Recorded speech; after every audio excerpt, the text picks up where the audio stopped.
Ini semakin menguatkan ada orang yang tidak ingin identitas 3 orang ini terungkap.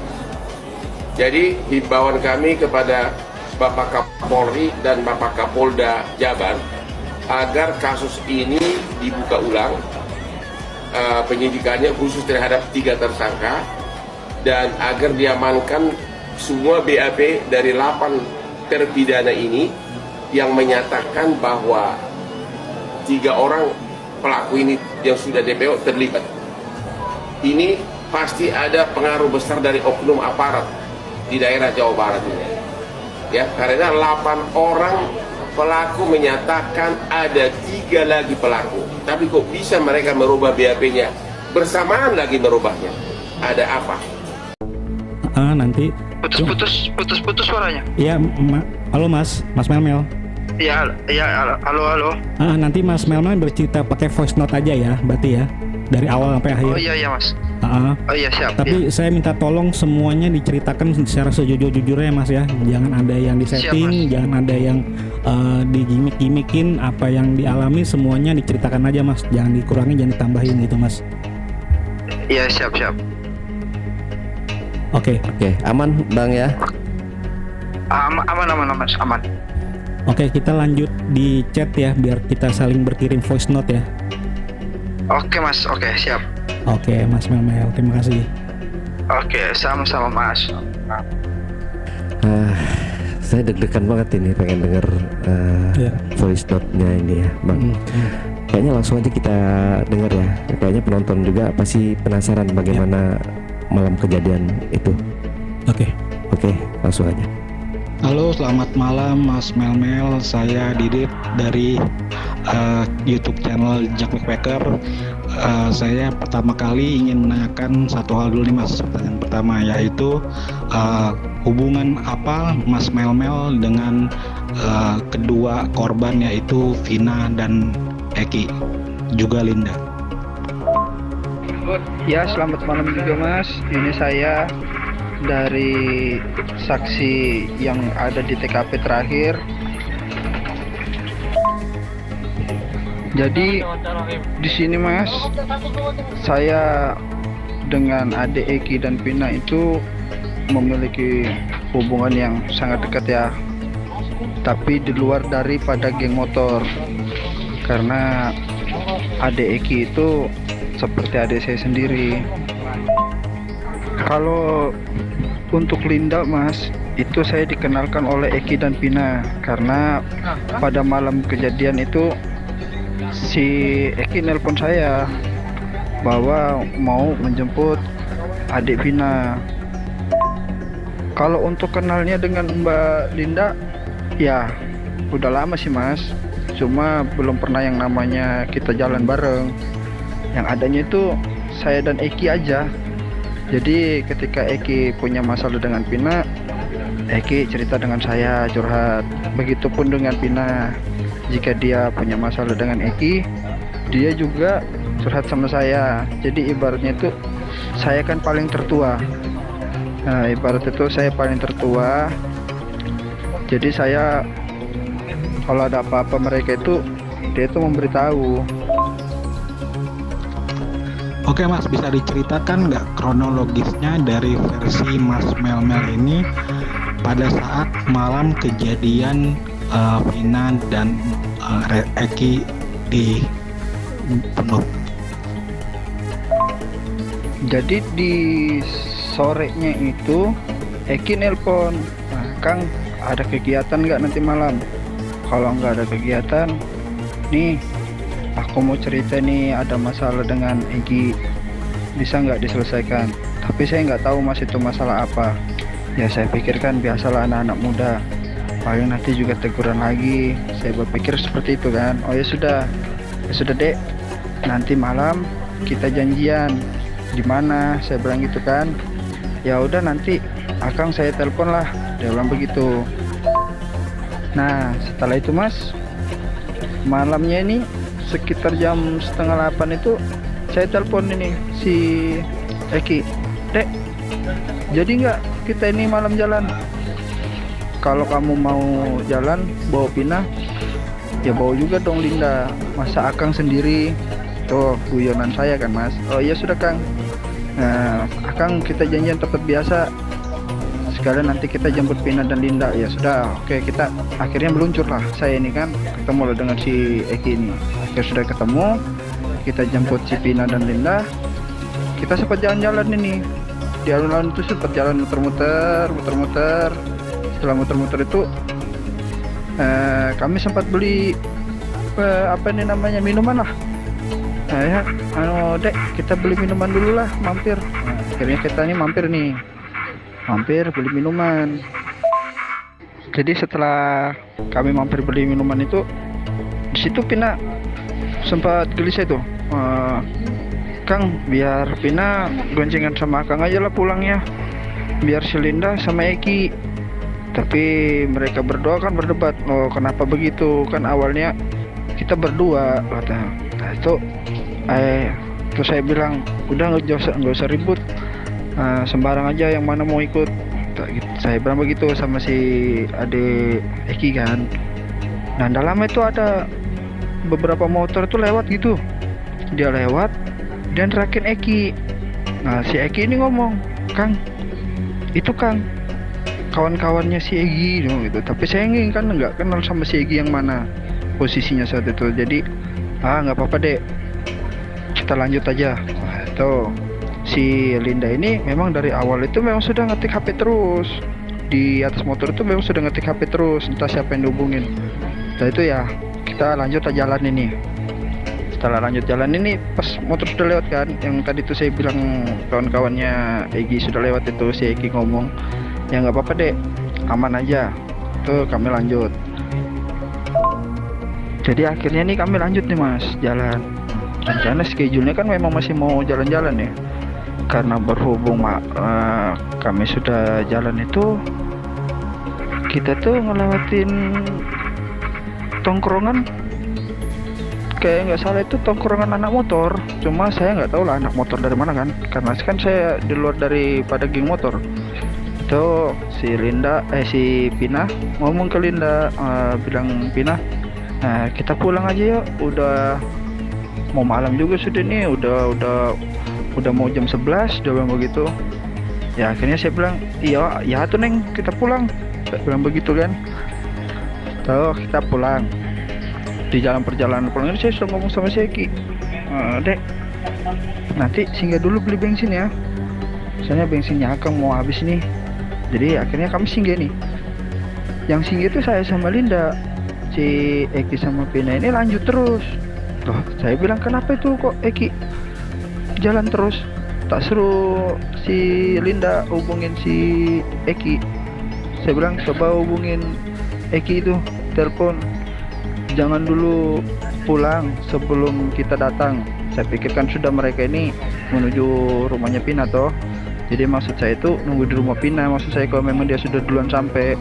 Jadi iya Kang, udah saya telepon nih katanya gitu. Udah saya chat katanya. Nggak diangkat nih saya telepon, mungkin masih dalam perjalanan. Oh ya sudah, kalau gitu kamu chat aja si Eki atau si Pina, bilangin nanti kalau sudah sampai di rumah jangan langsung pulang duluan, tunggu Akang gitu baru pulang sama-sama. Ya jadi akhirnya pulanglah saya ini mas. Ya pas itu tuh saya langsung antar Linda ini pulang ke rumah mas. Nah pulang ke rumah, setelah sampai di rumah saya tanya lagi loh, kok si Eki sama Pina kok belum sampai ya? Coba ditelepon, saya telepon nggak diangkat, berapa kali saya telepon nggak diangkat. Linda ini langsung masuk. Setelah dia masuk rumah, saya putar balik tuh, putar balik. Saya keluar, sudah jalan raya itu saya putar-putar nih cari kemana nih si Eki nih, kok nggak diangkat-angkat nih, perasaan gak enak. Akhirnya saya ketemu tuh sama temennya si Eki. Dia bilang begini, Kang, susul si Eki ke jembatan Play apa itu. Dia bilang susul Eki di jembatan apa gitu, bilang malam itu. Dia bilang si Eki sama kawan-kawannya tuh mau berantem tuh, mau kasih pelajaran ke Eki tuh. Akhirnya saya nih panik kan, langsung meluncur ke lokasi tuh. Sebelum sampai di jembatan itu saya itu melewati ini SMP 11. Nah, di SMP 11 itu saya taruh motor tuh. Saya lihat tuh mereka tuh di dalam. Saya juga nggak berani untuk masuk ke dalam karena ini Vina sama Eki ini sudah dipukulin gitu. Tuh ada warung yang masih buka ya mas, ya nggak buka full, maksudnya itu sudah mau tutup lah. Di situ tuh ada laki-laki mas, saya ajakin untuk masuk ke dalam, nggak berani. Nah dia nggak berani masuk ke dalam, akhirnya saya lah memberanikan diri ngendap, akhirnya mereka itu ya mas. Jadi pas setelah saya sudah ngendap, saya ngelihat itu penyiksaan di 11 orang itu mas, semuanya tuh ya itu Pina itu mas.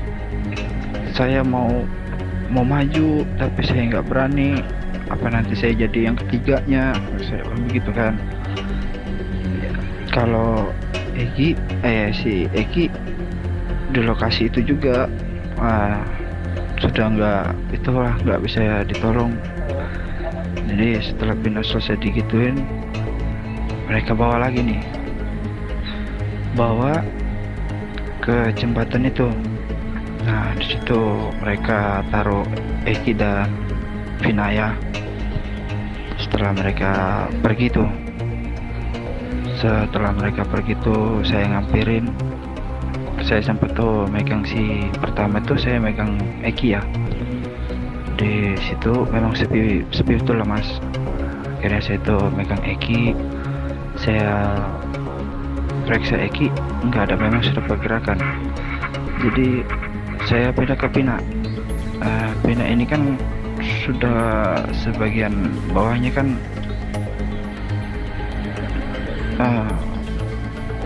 jadi saya yang terakhir nutupin si Pina pakai baju TC itu. Saya yang nutupin terakhir itu Pina masih merespon saya tuh. Pina masih bernapas, masih ibaratnya membuka mata lah. Saya sempat bilang, maaf Neng, Akang terlambat datangnya. Dia cuma mengeluarkan air mata gitu ya mas. Dia cuma mengeluarkan air mata, ingin ngasih tahu tuh ada yang mau disampaikan ke saya, tapi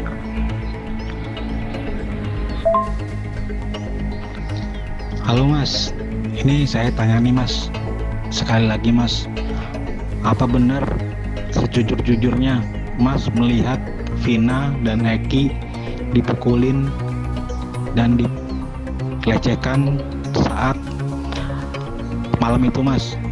Ini saya tanya sekali lagi ya mas ya.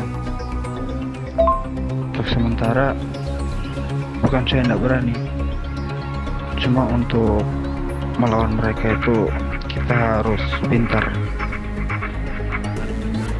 Jadi setelah itu kita lanjutkan tadi ya mas. Jadi setelah itu saya bilang sama Neng Pina begitu, saya cari bantuan, saya putar-putar nih cari bantuan pergi. Saya pertama datangin itu warung yang pertama saya datangin, yang ada mas-mas yang saya ajak itu, ternyata sudah nggak ada mas, udah tutup, udah nggak ada. Saya gedor-gedor pun udah ada keluar. Nah, setelah itu akhirnya saya balik nih. Saya sudah balik itu udah rame ya mas, udah rame, sudah pada ngumpul nih. Sudah ketika itu rame, saya maju nih. Saya ngeliat ini beberapa tersangka yang tadi ikut mukulin Pina itu di ke lokasi itu. Cuma ya saya nggak bisa berbuat apa-apa mas. Jadi saya pas mau melangkah maju, sontak dalam hati tuh kayak ada yang nahan mas. Kang, udah, Akang nggak usah maju. Akang cukup hampir foto kami terakhir. Seperti itu bisikan itu ya mas. Jadi akhirnya saya ambil nih foto, makanya saya kenakan itu foto itu ada saya kenakan sepatu ya. Nah itu sepatu samping saya itu si Eki mas. Akhirnya saya foto, tapi saya nggak bisa ngambil foto langsung satu badannya, jadi saya ngambil foto dari bawah ya mas. Lihat itu sepatunya Eki. Setelah itu rame sudah nih mas, rame. Pina itu masih, kalau saya bilang masih ada napas lah, masih waktu dibawa ke rumah sakit Pina itu masih. Jadi saya ini di perjalanan ini bingung nih mas, kemana saya mau mengadu nih. Akhirnya saya punya teman yang satu kampung, saya cerita nih, ayo kita ke rumahnya Pina. Ternyata beberapa tersangka itu sudah duluan ke rumahnya Pina ngabarkan bahwa Pina itu kecelakaan ya mas ya. Saya tetap ada mas, semua di kalangan itu nggak ada yang kenal saya sama sekali, karena memang saya pribadinya kenal sama Eki dan Pina aja. Jadi waktu itu HP-nya Pina ditahan sama polisi, semuanya lah mas ya. Tuh akhirnya polisi menyimpulkan kalau itu kecelakaan ya, mas. Karena berhubung polisi sudah menyimpulkan itu kecelakaan, hasil visum pun juga tidak jelas. Dan itu pertama awalnya itu hasil visum itu yang terdengar oleh saya, yang nempel di kemaluannya almarhum adalah spermanya Eki ya. Itu yang saya tahu pertama mas. Jadi saya bingung kok bisa ya rumah sakit nggak tahu hasil otopsinya. Seharusnya kan di situ kan ada sperma mereka, kenapa itu tidak keluar mas? Itu pertama. Yang kedua tuh mereka bilang Eki meninggal karena terakhir ditusuk ya. Eki itu dipukul pakai balok, terus dipukul pakai batu. Begitupun juga Pina ya mas.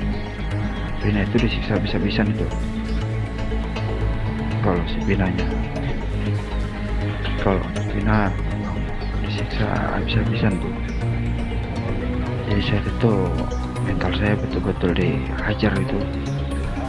Mental saya betul-betul dihajar habis-habisan sampai saya bingung nih. Akhirnya ada inisiatif saya ya, ada salah satu temannya Linda itu ya cewek juga. Ternyata si Linda ini suka sama si Eki, tapi si Eki nggak merespon gitu ya. Itu cerita cinta monyet mereka lah ceritanya. Saya kan enggak menuju ke situ hari itu.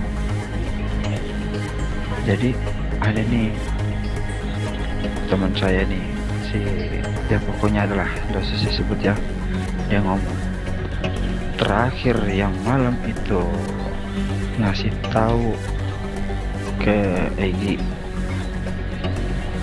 bahwa Pina dan Eki itu akan melewati situ, itu sudah disetting mas, sudah disetting sama si Dinda ya. Nah, itu sudah disetting sama Dinda.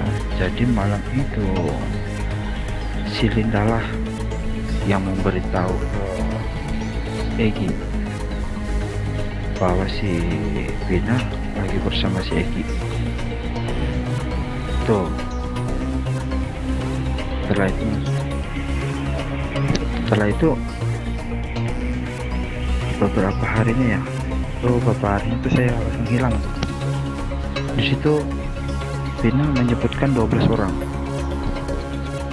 bukan 11, 12. Kenapa Pina menyebutkan 12? Karena Pina tahunya yang ada di TKP, bukan yang di luar di TKP. Nah mas, saya penasaran sama ini nih, pas kejadian di eksekusinya itu. Berarti masnya tahu dong ya wajah-wajah para tersangka saat itu kan masih tersangka ya, tersangka yang mengeksekusi dan melecehkan Vina di tempat depan SMP 11 itu ya mas ya. Dan kalau memang tahu wajah-wajahnya, apakah para tersangka yang diciduk polisi saat itu merupakan orang-orang yang mas lihat di TKP di malam itu? Kalau untuk yang 8 tersangka itu sudah saya pastikan iya mas. Nggak ada yang katanya salah tangkap. Itu sudah 100% iya. Sekarang asumsinya kalau memang mereka 8 orang itu disiksa oleh polisi, apakah mungkin ini ya mas ya, apakah mungkin polisi akan membunuh mereka? Kalau memang mereka nggak bersalah, kenapa coba nggak mengelak di saat 2016 silam itu? Karena di sini masih ada saya. Kenapa Pina menyebutkan 12 orang? 12 orang yang disebutkan Pina itu terakhirnya adalah saya, karena yang disebut yang di lokasi ya mas, yang di TKP. Tapi Pina tidak menyorot ke saya karena memang di situ saya nggak terlibat kasus pembunuhan ini ya. Di situ saya ingin menyelamatkan, dan di situ juga saya sudah seperti kakak lah buat mereka ini berdua. Orang yang pertama tersakiti itu adalah saya mas. Jika hukum tidak bisa memonis mereka, maka hukum saya sendiri yang akan memonis mereka. Ingat kata-kata Pina yang terakhir dia ucapkan, kalau polisi tidak bisa menghukum, maka Pina akan kasih mati semua. Itu betul mas, itu mutlak pasti terjadi. Dan jangan sangka si Sakala itu akan bebas berkeliaran.